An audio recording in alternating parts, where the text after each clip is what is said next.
रुकी हुई पेंशन वालों के लिए बड़ी खबर।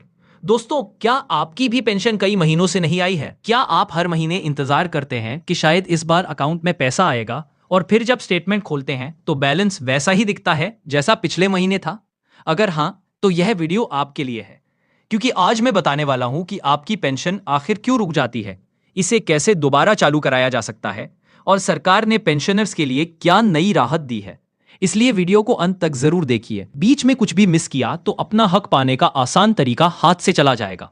जरा सोचिए, एक बुजुर्ग व्यक्ति जिसने पूरे जीवन सरकार, समाज या किसी संस्था के लिए काम किया, अब रिटायरमेंट के बाद अपनी मेहनत की कमाई यानी पेंशन पर जी रहा है।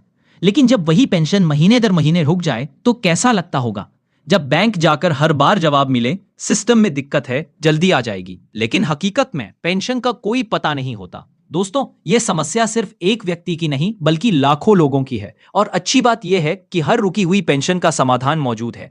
अब सवाल उठता है, पेंशन रुकती क्यों है? तो सबसे पहला कारण होता है जीवन प्रमाण पत्र यानी लाइफ सर्टिफिकेट का समय पर जमा न होना। ज्यादातर पेंशनर्स को पता ही नहीं चलता कि हर साल नवंबर महीने तक इसे जमा करना जरूरी होता है। अगर यह काम लेट हो गया तो बैंक ऑटोमेटिकली पेंशन रोक देता है। दूसरा कारण बैंक की केवाईसी अपडेट ना होना। कई बार सिग्नेचर, फोटो या मोबाइल नंबर पुराना होने की वजह से सिस्टम पेमेंट ब्लॉक कर देता है। तीसरा बड़ा कारण डिपार्टमेंटल या बैंक की डेटा एरर, जैसे नाम में एक अक्षर गलत, जन्मतिथि, आधार या अकाउंट नंबर में मिसमैच होने पर भी पेंशन रुक जाती है। इसके अलावा अब डिजिटल वेरिफिकेशन शुरू हो चुका है और अगर फेस ऑथेंटिकेशन पूरा नहीं होता तो भी पेमेंट पेंडिंग में चली जाती है। अब बात करते हैं असली काम की, रुकी हुई पेंशन कैसे चालू कराएं। सबसे पहले, अगर आपका जीवन प्रमाण पत्र पुराना है या सबमिट नहीं हुआ, उसे दोबारा जमा करें। नजदीकी बैंक, कॉमन सर्विस सेंटर या मोबाइल से जीवन प्रमाण ऐप डाउनलोड करके डिजिटल रूप में सबमिट करें। बस ऐप में आधार नंबर डालें, ओटीपी वेरिफिकेशन करें और सर्टिफिकेट खुद ब खुद जनरेट हो जाएगा। इसी का नंबर बैंक या अपने पेंशन विभाग को भेज दें। दूसरा कदम, अपने डिपार्टमेंट के पेंशन नोडल ऑफिसर से संपर्क करें। हर विभाग की वेबसाइट पर उनका नाम और ईमेल दिया रहता है। वहां पर एक छोटा सा मेल करें जिसमें लिखें कि आपने नया लाइफ सर्टिफिकेट सबमिट किया है और पेंशन रिलीज कराने की रिक्वेस्ट करें। तीसरा स्टेप, आप या बैकस्लैश वेबसाइट पर जाकर अपनी शिकायत दर्ज कर सकते हैं। वहां ट्रैक ग्रीवेंस सेक्शन में जाकर इशू टाइप में पेमेंट स्टॉप सेलेक्ट करें तो आपकी रिक्वेस्ट सीधे संबंधित विभाग तक पहुंच जाती है।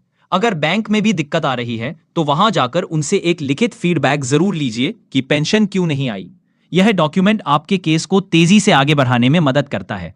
दोस्तों, अगर आप ये सारे स्टेप्स फॉलो करते हैं तो 95% मामलों में पेंशन अगले साइकिल में फिर से शुरू हो जाती है। अब आइए बात करते हैं सरकार की नई पहल की।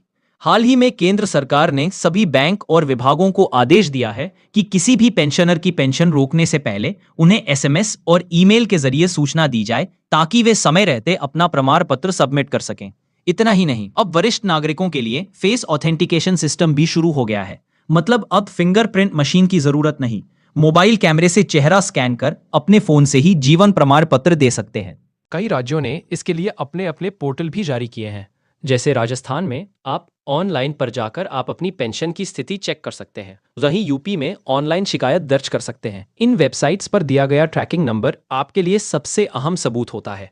दोस्तों, अगर ये जानकारी आपके लिए थोड़ी भी मददगार लगी हो तो इस वीडियो को लाइक जरूर कीजिएगा, क्योंकि आपका एक लाइक न सिर्फ हमारा मनोबल बढ़ाता है बल्कि वीडियो को उन लोगों तक भी पहुंचाता है जिन्हें इसकी जरूरत है। कमेंट में जरूर लिखिए मेरी पेंशन चालू हो, ताकि सबको पता चले कि ये आगाज सिर्फ एक व्यक्ति की नहीं बल्कि लाखों पेंशनर्स की ताकत है। और हाँ, अगर आप चैनल पर पहली बार आए हैं तो सब्सक्राइब बटन दबाकर साथ जुड़ जाइए, क्योंकि यहाँ हम रोज आपको देश भर की सरकारी योजनाओं, पेंशन अपडेट्स और स्कीम्स की सच्ची और जरूरी जानकारी लाते हैं, वो भी बिना किसी भ्रामक खबर के।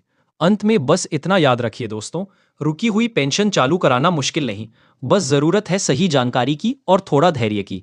सरकार भी अब डिजिटल रूप से इन समस्याओं को हल करने के लिए नए कदम उठा रही है, लेकिन जरूरी है कि हम सारी जानकारी सही समय पर पूरा करें।